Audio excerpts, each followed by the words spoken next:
Hey, what's up, good people? This is Karam here with another fatherhood moment story. So, my son was invited to his friend's birthday party at an indoor play park. My older daughter wasn't initially invited, but the birthday girl's mother came back and said, "You know what? Let's have your daughter join as well." We immediately recognized this as incredible generosity. These indoor parks charge per head, so they were taking on extra cost for both of our kids. But more than that, they understood that siblings together feel more connected and no one feels left out. We have a son and daughter, they have two daughters.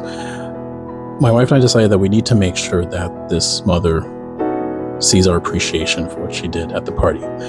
And I took time to let her know that it was meaningful for our family. And she was genuinely grateful that it was acknowledged and very thankful for it. But here's the thing. Generosity is never automatic. When someone shows you kindness, especially when it costs them something, don't be afraid to let them know they did something special. Recognition doesn't just honor good people, it creates more of them.